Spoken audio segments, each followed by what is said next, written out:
l'appel. C'est bon.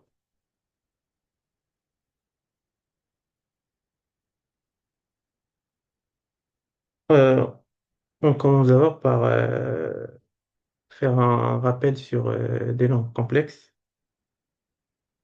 Et je vais d'abord un peu expliquer le concept des langues complexes et on va après faire le lien avec le traitement de signal. Donc on commence par une fonction f de x égale à x carré plus 1. Et on dessine son graphe. Donc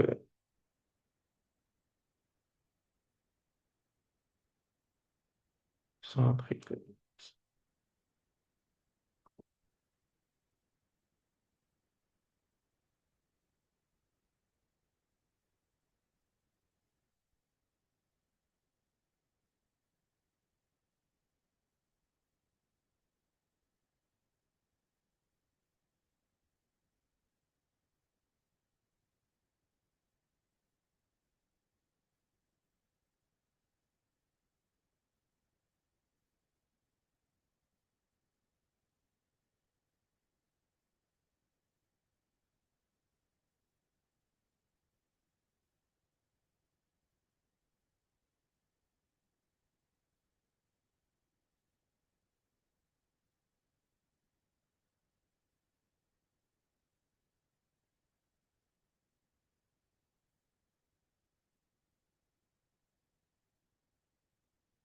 Là, la fonction f de x, lorsque x a la valeur 0, f de x égale à 1. 0 plus 1, donc f de x égale à 1. Donc le premier point de f, il est là. Après, lorsque x,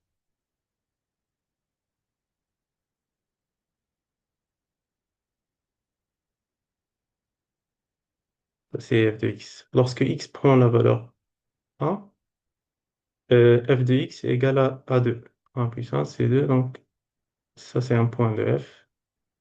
Mais là, ici, 2, ça c'est 1, 2, 3, 4. La même joint de l'axe.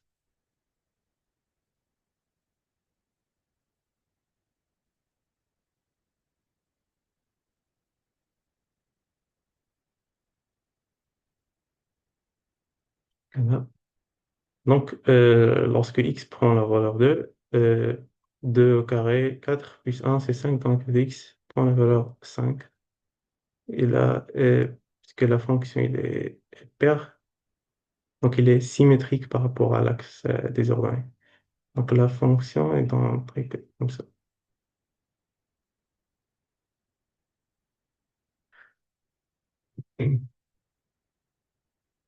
Et disons qu'on souhaite trouver les racines de f. Ça veut dire on cherche les valeurs qu'on peut donner à x pour que f de x soit égal à 0.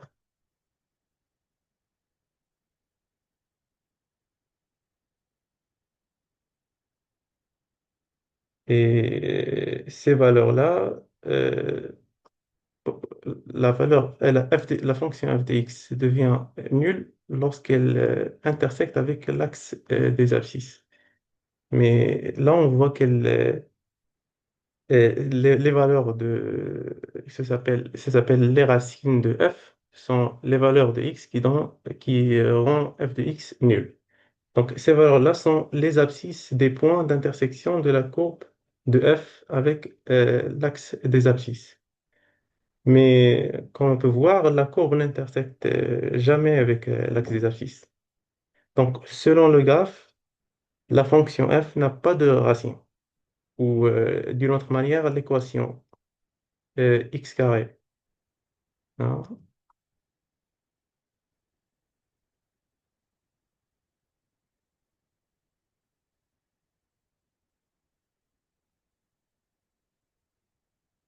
l'équation x carré plus 1 égale à 0. on dit qu'elle n'a pas de solution, selon ce qu'on a vu ici géométriquement. Alors que f de x est une fonction polynomiale de degré 2. Donc, selon ce qu'on appelle la théorie, le théorème fondamental de l'algèbre, la fonction, puisqu'elle est de degré 2, elle devrait avoir deux racines. Mais géométriquement, on ne voit pas ça. Donc, il y a clairement un problème. Le problème, c'est qu'il nous manque des nombres. Donc, typiquement, on imagine les nombres dans un espace à une seule dimension. Ça veut dire un seul axe avec les nombres positifs à droite et les nombres négatifs à gauche. Cette manière-là.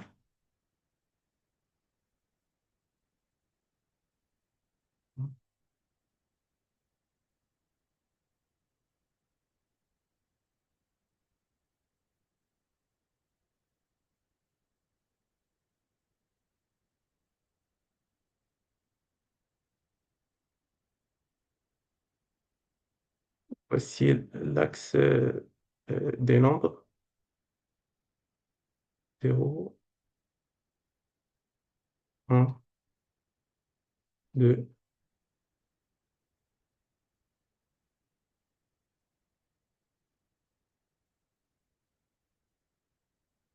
11, 1, moins 2 et moins 3.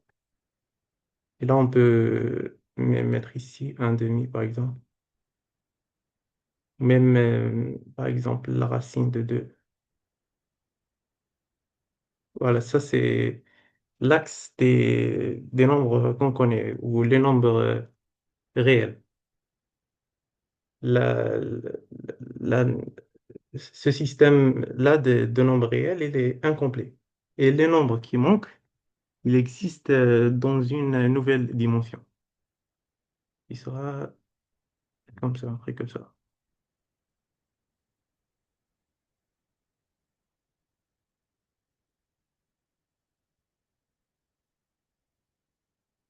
Je vais expliquer ça après, mais on reviendra ici alors.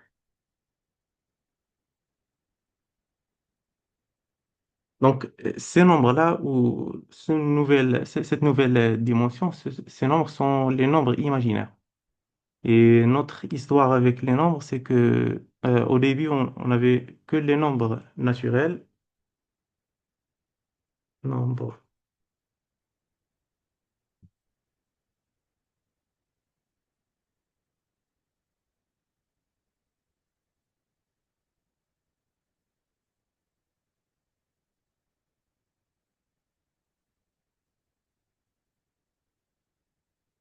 Et ils étaient utilisés que pour quantifier et compter les objets d'une manière un peu, on peut dire, primitive.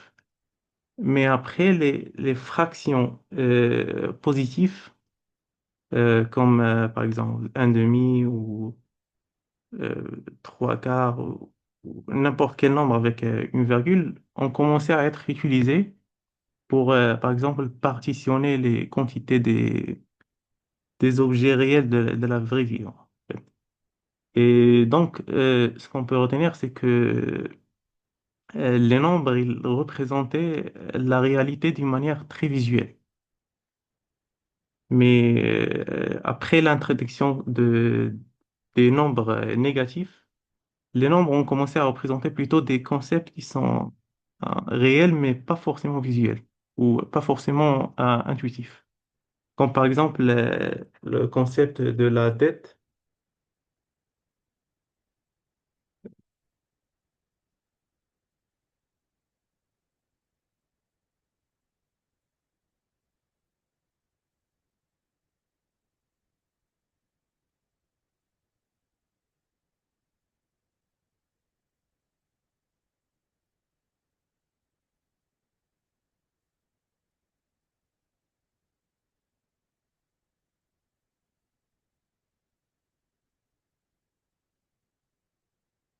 Et la dette, c'est pas un truc qui est forcément visuel ou qui est très intuitif, mais Il a été, la seule manière de le représenter, c'est d'introduire les nombres négatifs. Mais comme les nombres négatifs, mais comme les nombres imaginaires, les nombres négatifs ont apparu comme des solutions des équations du type, par exemple, x plus 3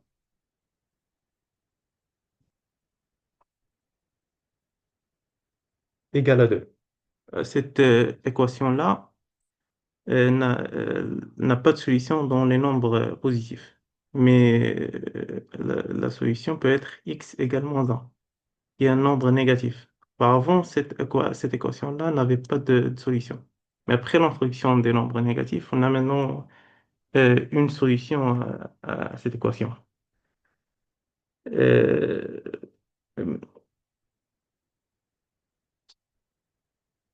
on tombe dans le même cas du début. Le cas de la fonction x carré plus 1, où l'équation x carré plus 1 égale à 0. Maintenant, il n'a pas de solution connue, mais même lorsqu'on regarde son graphe, mais après, lorsqu'on va introduire les nombres imaginaires, on va voir qu'il a en fait des valeurs, une solution, ou ce qu'on appelle les racines de la fonction. Et après, là, est-ce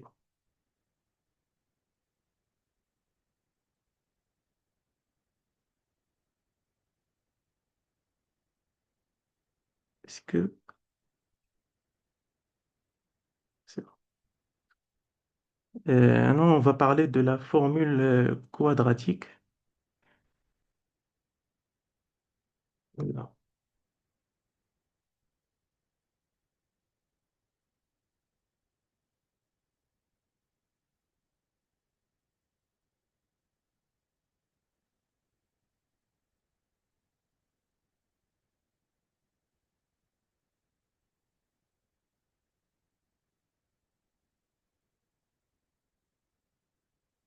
La formule quadratique, c'est juste la solution d'un polynôme de deuxième degré.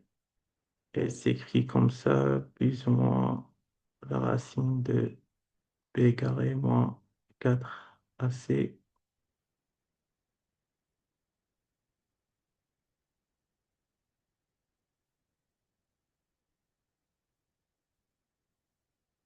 le tout sur 2a. Cette valeur-là, c'est juste le delta, mais c'est écrit euh, avec son expression. Cette formule-là, c'est la formule des racines d'une équation polynomiale de degré 2 de la forme ax carré plus bx plus c égale à 0. Si on prend une équation, par exemple, de la forme, ça c'est 0.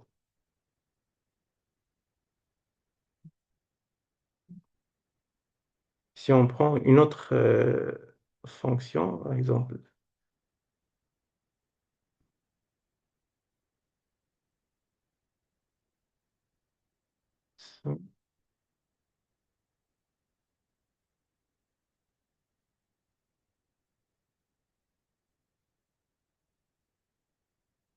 une équation de la forme x au cube égale à cx plus d, tel que c est positif et d est aussi positif.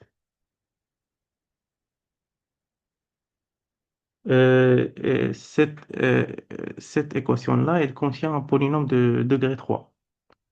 Sa racine est de la forme, en forme un peu complexe, mais on verra après pourquoi on voit ça, on regarde ça. D sur 2.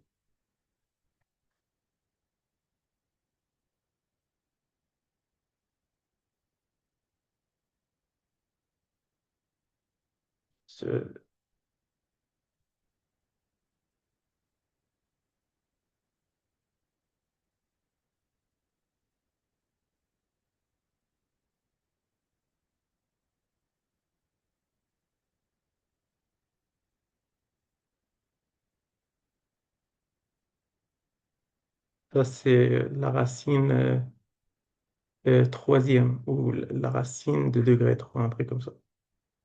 T sur P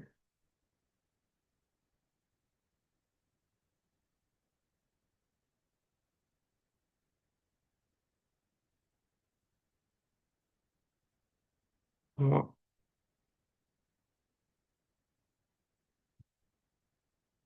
B carré sur 4 plus C cube sur 27.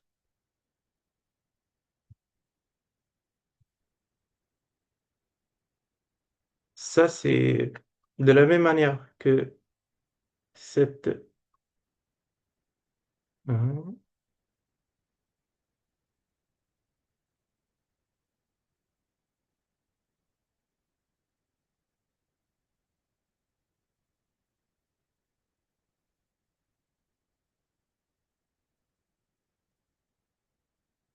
de la même manière que cette équation-là a une solution de cette forme-là, et bien cette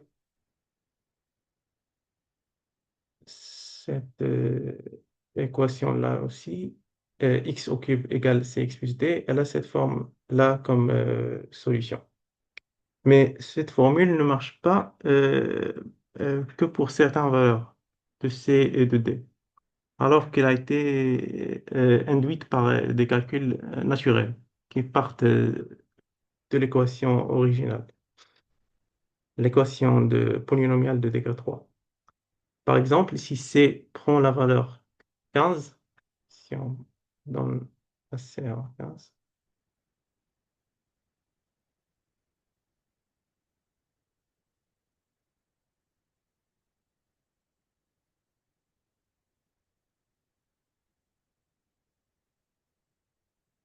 et D prend la valeur 4, l'équation devient de la forme x au cube égale à 15x euh, plus 4. J'ai juste, voilà.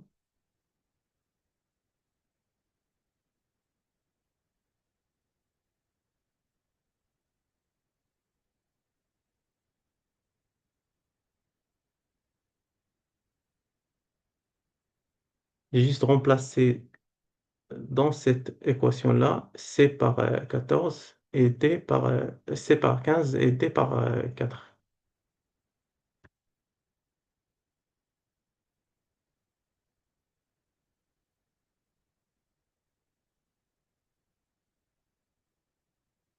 Ce qui a donné cette équation-là.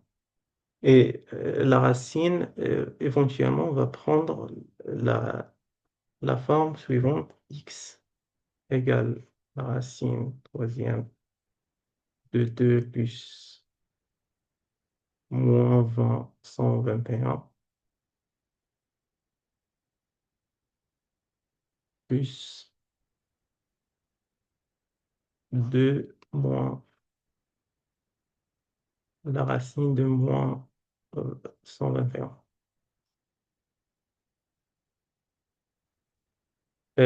Avec ces valeurs de C et T, la formule de la solution de cette équation prend cette valeur-là.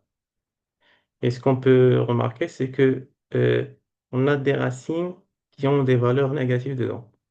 Et quand on sait ça, c'est impossible ou c'est pas possible en maths.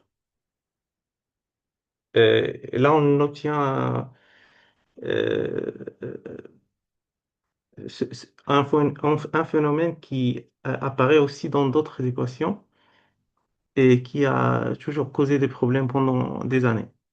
Et par contre, ce qui est spécial dans notre cas-là, c'est que l'équation que j'ai pris moi, x au cube égale 15x plus 4, c'est une équation polynomiale de degré 3 et elle se représente géométriquement comme ça. Je vais montrer.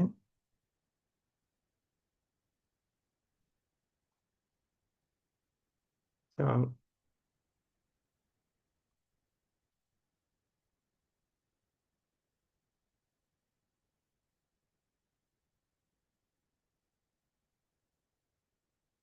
un, deux, trois, quatre.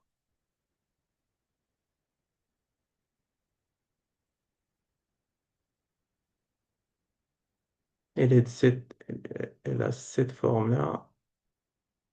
Hop. On peut voir là donc la fonction moins x cube plus 11 x plus 4. On a dit avant que les solutions ou les racines d'une fonction, ils correspondent aux valeurs de l'abscisse x, les valeurs de l'abscisse x de la fonction f de x, qui est dans ce cas-là à cette forme. Et c'est les intersections de la courbe avec l'axe des abscisses. Ces intersections-là et leurs valeurs, comme abscisse, ça représente les racines de la fonction. Un polynôme de degré n a n racines, a n solutions de l'équation le polynôme égal à zéro. Donc là, on voit qu'il y a il y a des solutions. Par exemple, là, quatre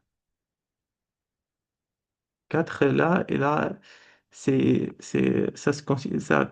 considéré une solution de l'équation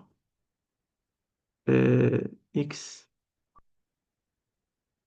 l'équation qu'on a écrit, 15x plus 4.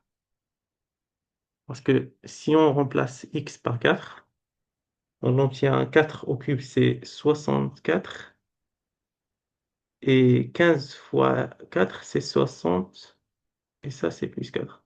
Donc, 4, c'est bien une solution une racine de f de x ou une solution de cette équation-là.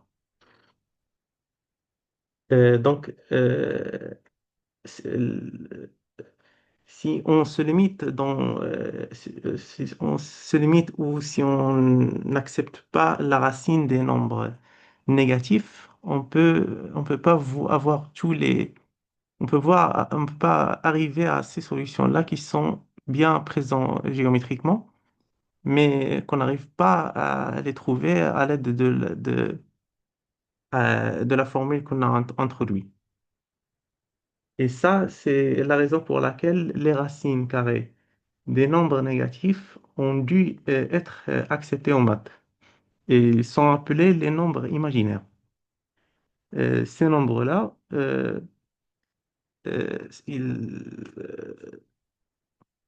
ils se comportent de la même manière que les réels. Donc, par exemple, la racine carrée, euh, je vais écrire un exemple là.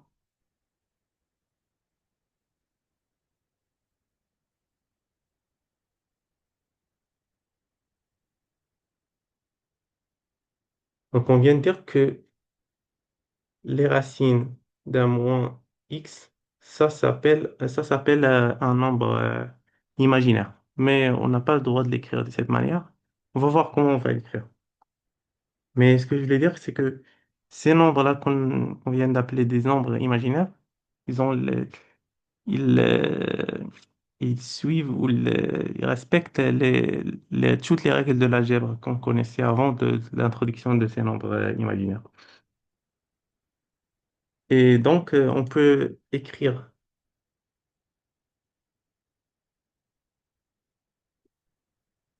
Est-ce que vous voyez ce que m'affiche Zoom?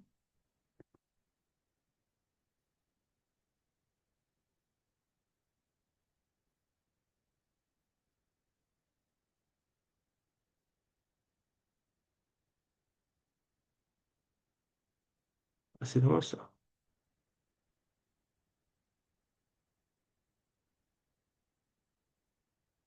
Alors, je parle, il y a une fenêtre qui m'affiche que l'appel va terminer dans 10 minutes. Il me faut la version pro de Zoom pour continuer l'appel. Ah,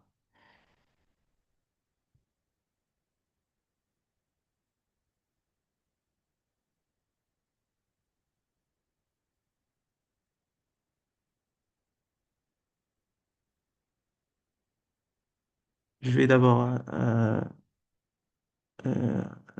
arrêter l'enregistrement. Vas-y, je te laisse. Ok. Ben, comme je disais, c'est que euh, les racines carrées, les racines carrées des nombres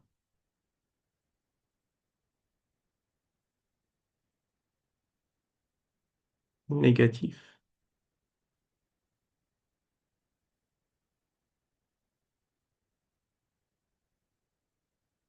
c'est c'est quelque chose qui était impossible en maths, mais on a dû les accepter et les appeler les nombres imaginaires.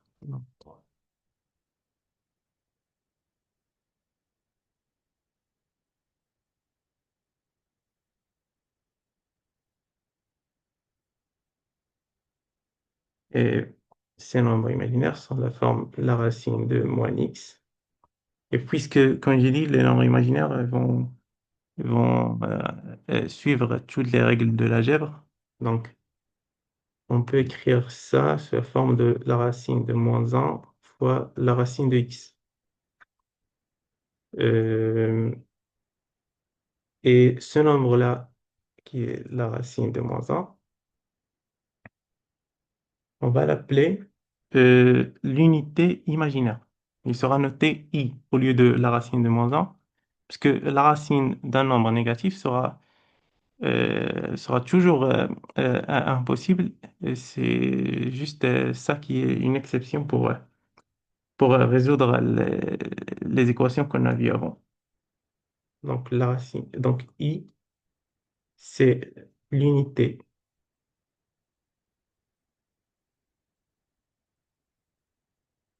imaginaire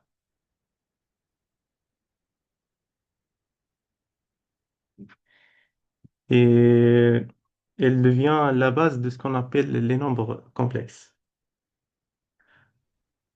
Et puisque la multiplication par I, elle, euh, s-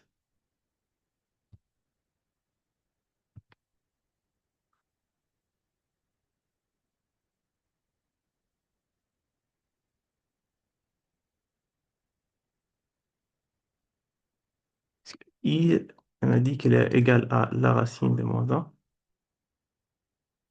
La racine de moins un ou I a certaines propriétés intéressantes. Par exemple, si on multiplie I par elle-même, plusieurs fois, on obtient I à puissance 1. Au début, il est égal à I. I au carré, c'est moins un. C'est juste la racine moins un au carré. Ça revient à moins un. Le carré, il enlève la racine carrée.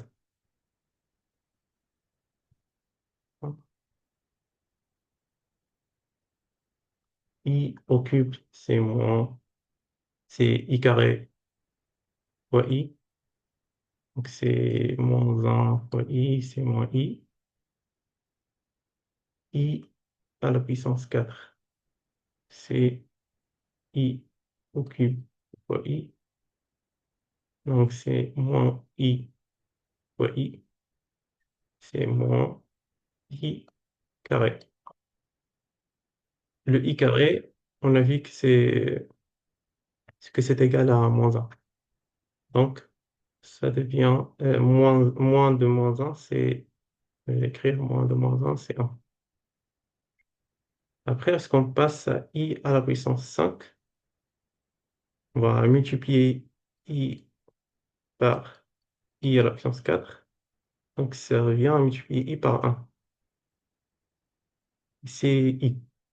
Et au moment où on a arrivé à i, chaque multiplication va être juste euh, refaire cette, ces valeurs-là. Donc, la valeur suivante sera moins un, i à la puissance 6 sera moins un, i à la puissance 7 sera moins i à la puissance 8 c'est 1,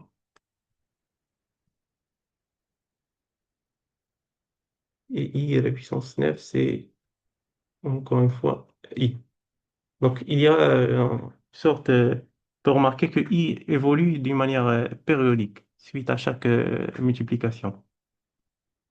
Et si on revient à la première équation qu'on a vue en cours, c'était x carré plus 1 égale à 0. On voit que i et moins i sont bien des solutions de l'équation. Si on remplace x par, si on remplace x par i, on obtiendra i carré plus 1 égale à 0. On vient de voir que i carré c'est égal à moins 1. Donc c'est moins 1 plus 1 égale à 0. Et là, ça c'est la première solution. Alors, on a bien tombé sur la bonne réponse. Et si on remplace x par moins i, qui est aussi une solution de cette équation, ça fera la même chose. Le carré, il annule le moins et ça deviendra moins 1 plus 1 égale à 0. Donc, l'idée du nombre i, c'est qu'il devient négatif lorsqu'on le multiplie par lui-même. Donc, si on redessine l'axe des nombres qu'on a vu avant, l'axe des nombres réels, euh,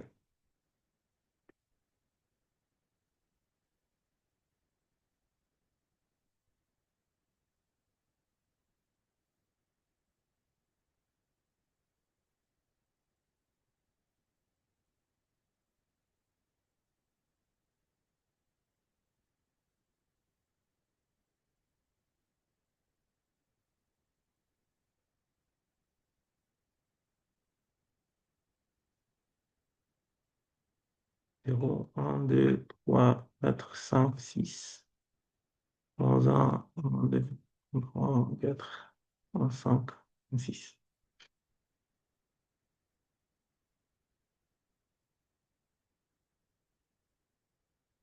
Si on prend le nombre 2, on le représente comme ça, juste pour... sinon, je mets directement sur l'axe, comme ça. Je vais juste représenter le nombre 2 de cette manière et je vais le multiplier par lui-même. Ça deviendra 4. Ça, c'est 2 multiplié par 2, c'est 4. Je vais l'écrire de cette manière.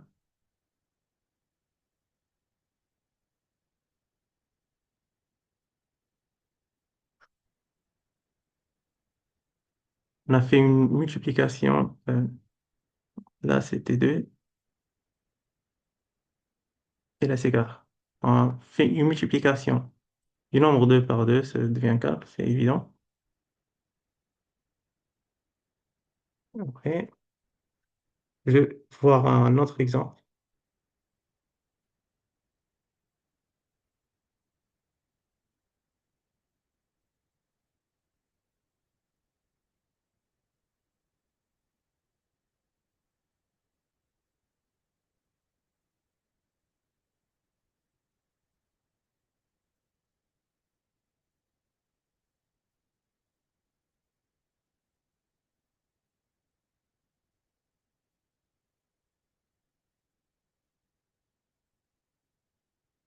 Zéro, 1, 2, 3, 5.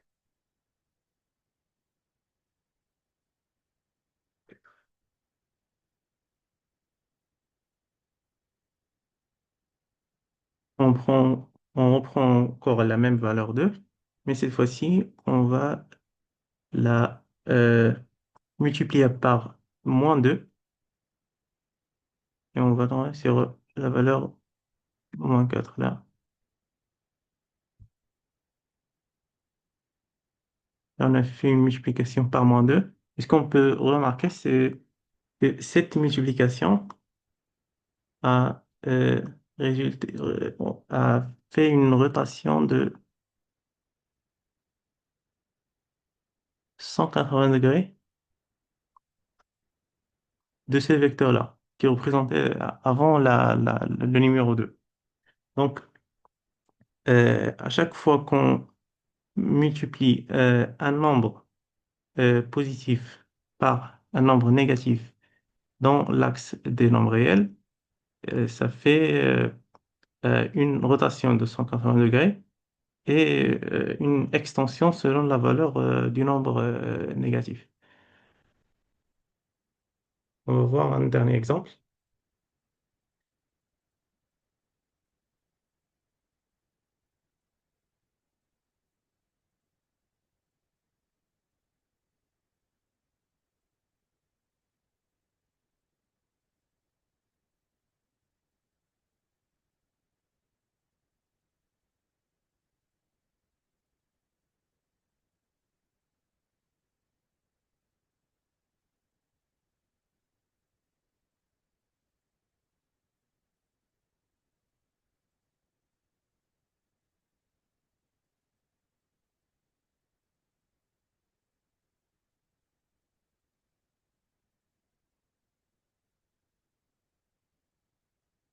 4, 5,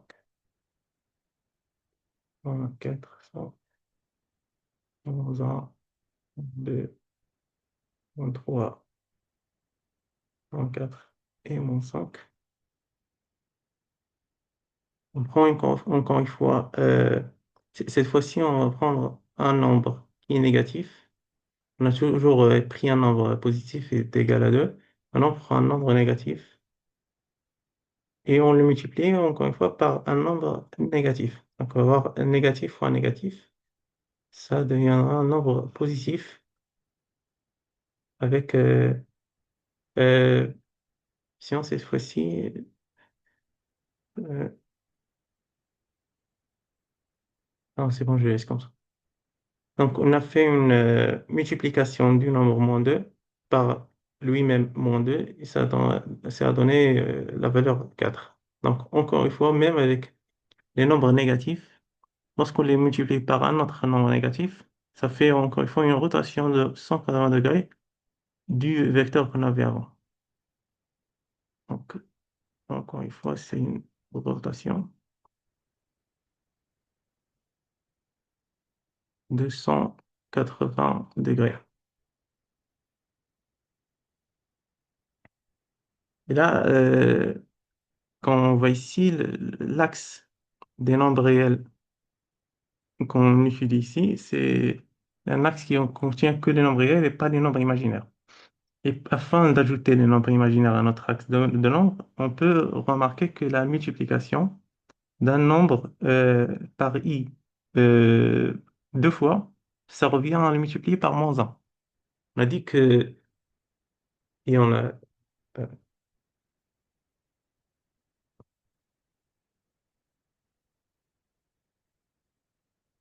si on a un nombre x et qu'on le multiplie par i et qu'on le remultiplie par i, ça revient à le multiplier par i carré. C'est égal à x fois moins un. Donc,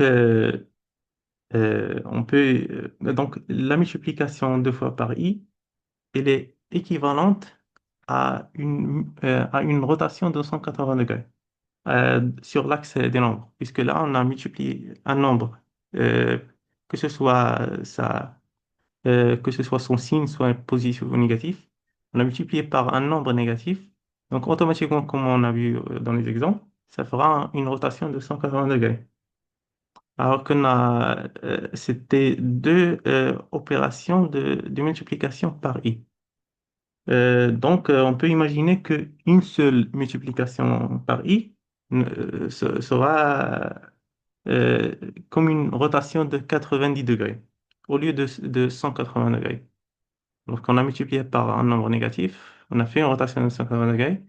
Puisque là, on a fait ça, puisque c'était équivalent à une double multiplication avec le nombre i, donc on peut déduire que c'est une rotation de 80 degrés sur l'axe des nombres réels.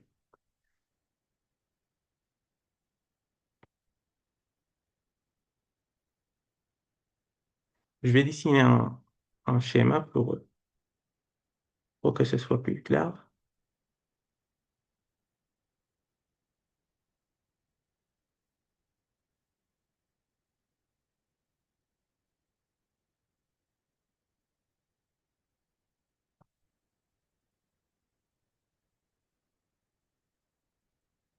Zéro, 1, 2, -1 et -2. Donc,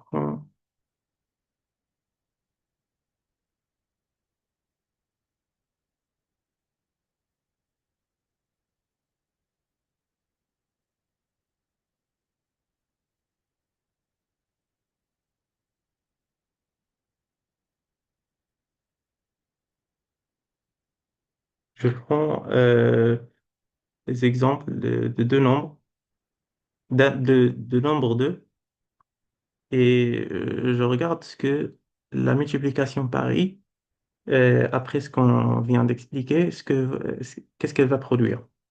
Donc, une multiplication par i sur le nombre 2, c'est comme une rotation de 90 degrés, pas de 180 degrés. Donc, on peut imaginer qu'il y a ici un deuxième axe qui manque pour représenter les nombres imaginaires. Après, là, 2 il a été multiplié par 2 par i, donc ça devient 2 fois i. C'était une rotation de 90 degrés. Après une autre rotation, donc après une autre multiplication par i, c'est juste 2 fois moins un, c'est égal à -2. Et puisque la multiplication par i, elle correspond à une rotation de 90 degrés, on peut placer les nombres imaginaires dans un axe à 90 degrés de l'axe des nombres réels. De la manière suivante.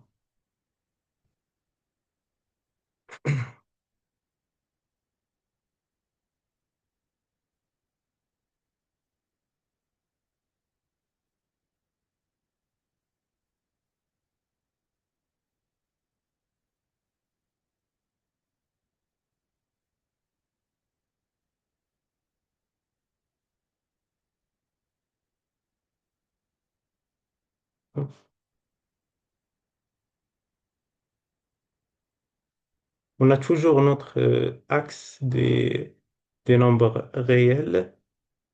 Là, ça contient un, 2, 1,5, etc. Pi ici quelque part. Et ça contient aussi des nombres négatifs, -1, -2, -3.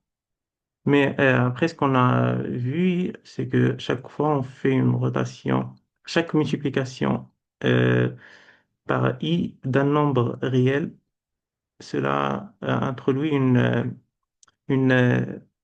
rotation de 90 degrés. Donc, on peut représenter on peut voir que les nombres sont en deux dimensions lorsqu'on ajoute les nombres imaginaires. Mais la relation entre ces deux dimensions, elle est un peu différente par rapport au repère de dimensions qu'on connaît. Comment c'est différent? On verra dans ce qu'on appelle un plan complexe.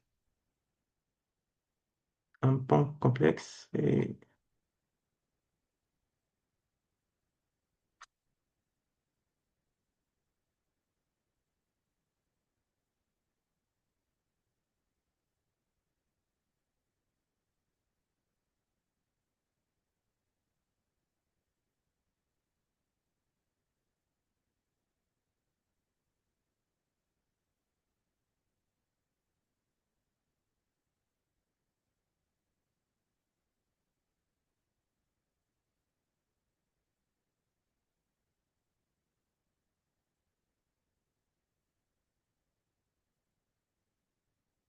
les réels.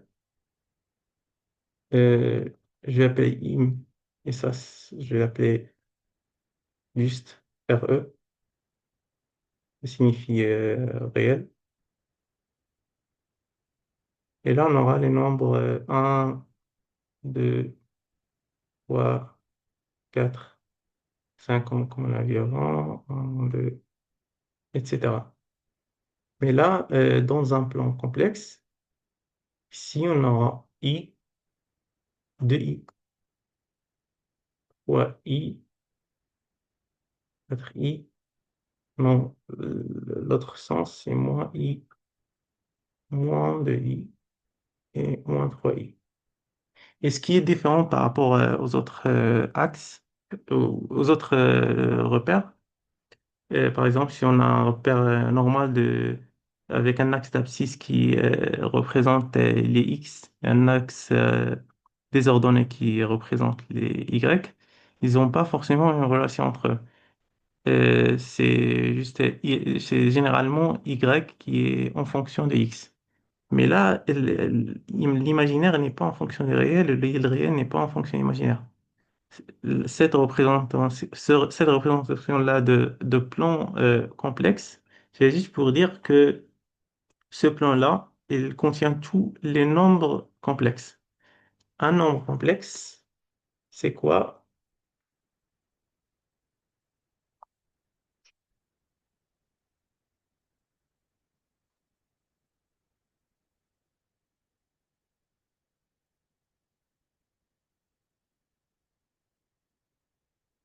On a vu les nombres imaginaires, mais on n'a pas encore vu les nombres complexes. Un nombre complexe, c'est un nombre sous la forme z égale à a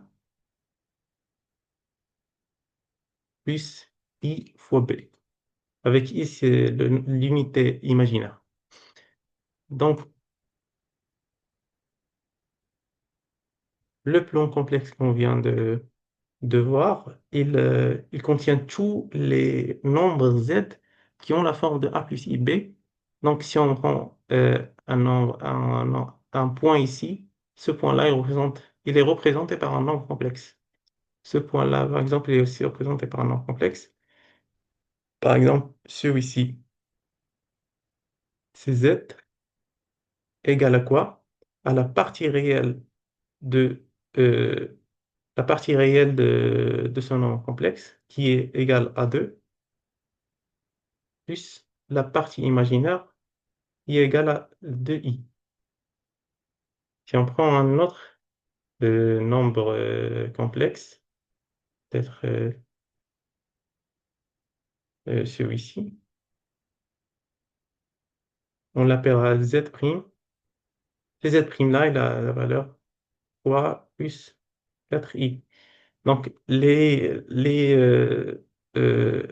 les nombres complexes sur le plan complexe, qui sont représentés par la valeur de l'abscisse plus i fois la valeur de l'ordonnée. Peut-être là, il fallait pas mettre des i, c'est plutôt des moins un 2 3.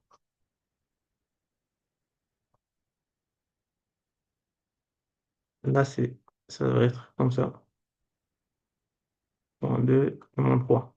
Lorsqu'on veut euh, faire le passage d'un point dans le plan vers un nombre complexe comme celui-ci, on prend l'abscisse qui représente la partie réelle du nombre complexe. Dans ce cas-là, elle est égale à 2 avec le zi là.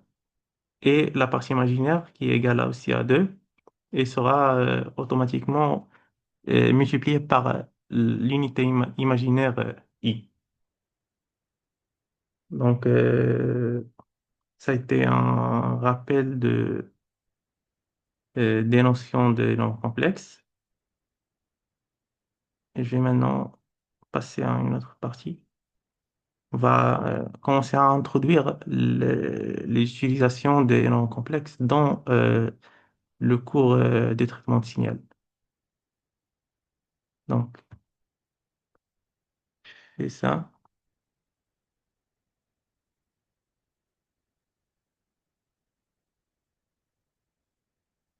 Aya, est-ce que tu es encore avec moi? Le document que tu viens d'afficher. D'accord, tu vois le fichier? Oui, je le vois. D'accord. Ben, ce fichier-là, c'est un peu le cours ou toute la partie des nombres complexes qu'on verra dans le cours de traitement de signal. Donc, au début, pourquoi les nombres complexes en traitement de signal? Les nombres complexes sont utilisés en traitement de signal puis pour représenter les sinusoïdes de manière compacte, manipuler amplitude et phase simultanément, simplifier l'analyse fréquentielle, Fourier, vire. On verra ça après. Définition minimale, un nombre complexe s'écrit de la forme suivante, Z égale A plus JB. On vient de voir que Z est égal à A plus IB, mais pas ce nombre J-là. Le nombre J, il vient d'une notation usuelle en traitement de signal. C'est juste pour éviter à le confondre avec l'intensité. En traitement de signal, euh, on va voir des grandeurs physiques comme l'intensité et tout ça. Et on peut avoir dans la même expression l'intensité et le nombre i.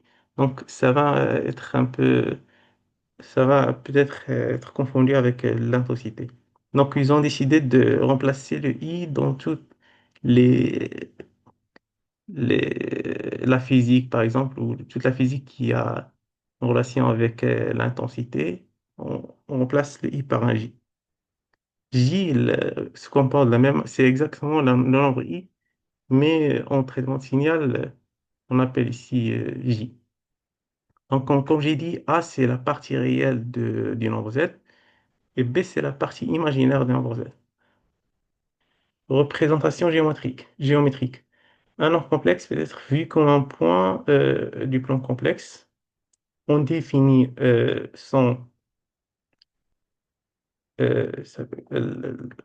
module du nombre complexe. C'est la racine carrée de la partie réelle au carré plus la partie imaginaire au carré.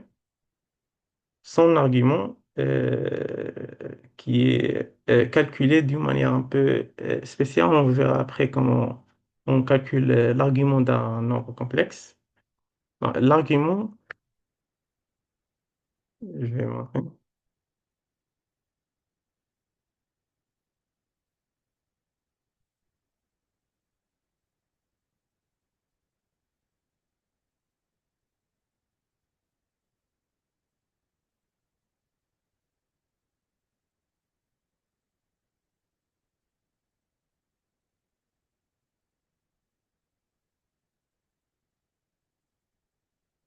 Sinon, je laisse le truc de l'argument après.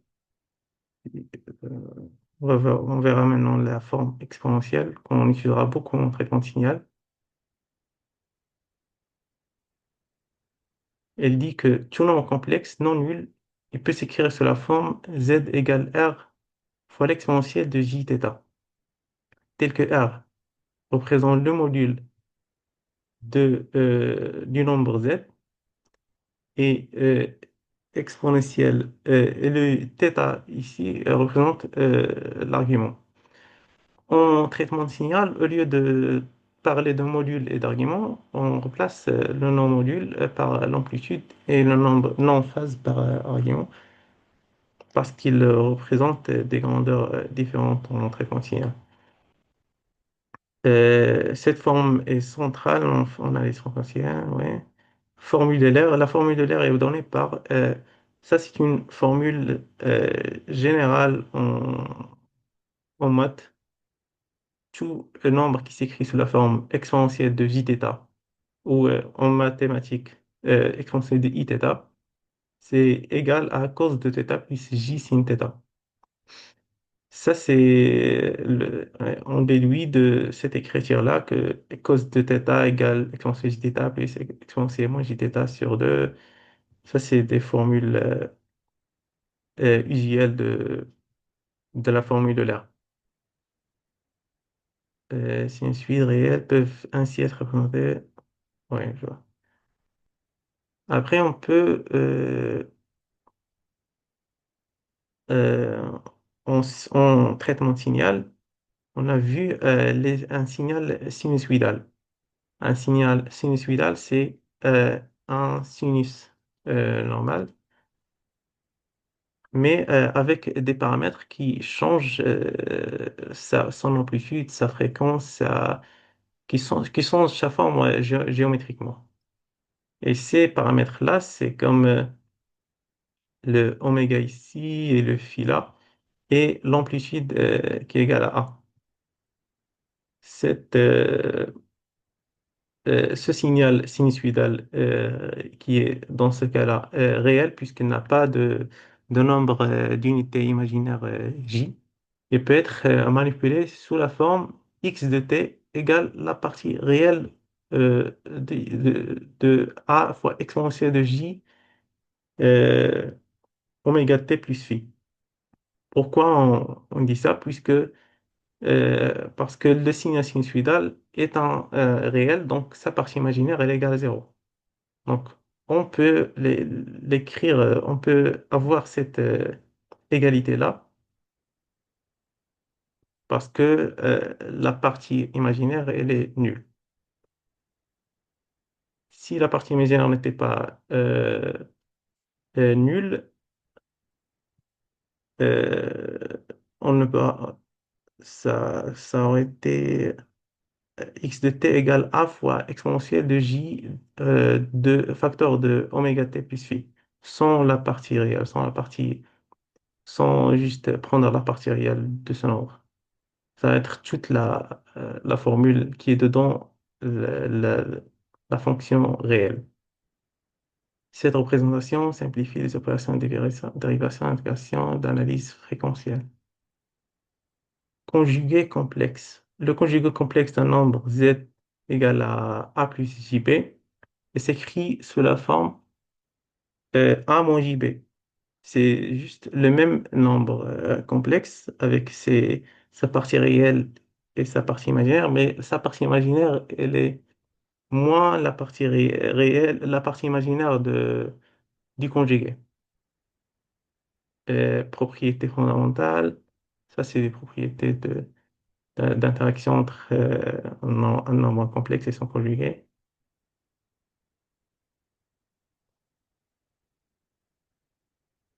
Soit, on va voir maintenant des opérations essentielles en nombre complexe, soit Z1 égale à R1 fois exponentielle de J θ 1, Z2, multiplication. La multiplication en nombre complexe, multiplication entre un Z1 et un nombre complexe Z2, c'est la multiplication des modules fois l'exponentielle de J, la somme des arguments. Puisque euh, euh, la multiplication entre deux exponentielles, ça revient à l'exponentielle de la somme des puissances des deux exponentielles. E, exponentielle de j θ1 plus exponentielle de j θ2, c'est juste exponentielle de j θ1 plus θ2.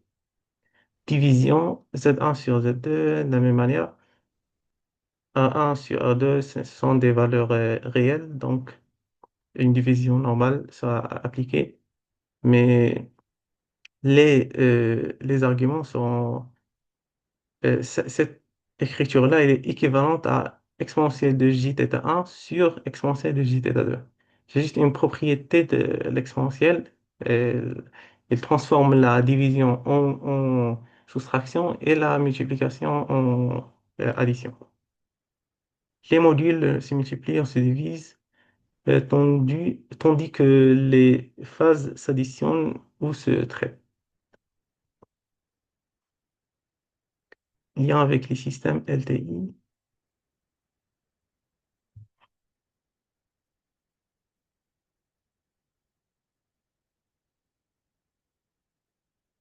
Ça, on verra après.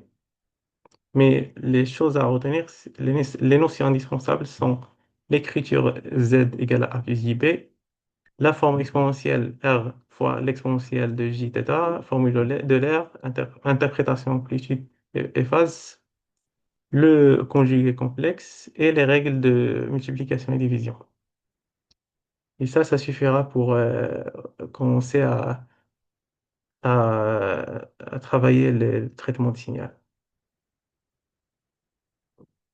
Après, là, j'ai des exercices d'application de ce qu'on vient de voir. Soit le nombre complexe, euh, soit, soit le nombre complexe z égale 3 plus j4. Première question, déterminer la partie réelle et les parties imaginaires de z. Partie réelle de ce z-là, c'est 3. Partie imaginaire, c'est 4. Calculer le module de z. Là, on a vu que la formule du module d'un nombre complexe, c'est la racine de sa partie réelle au carré plus sa partie imaginaire au carré.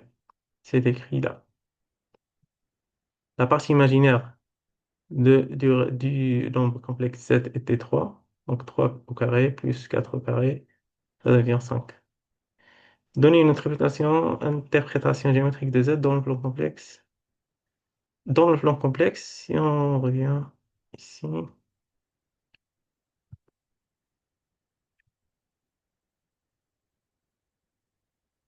dans le plan complexe,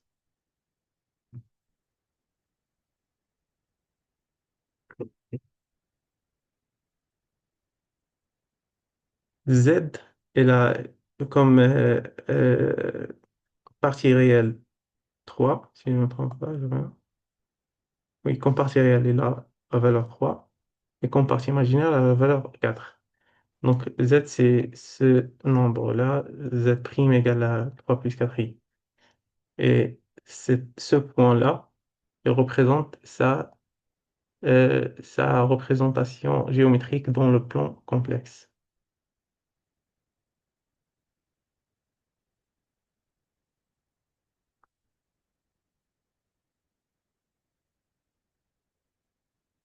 Je vais arrêter la séance pour la relancer parce qu'il m'affiche la même chose encore. Pause recording. Voilà.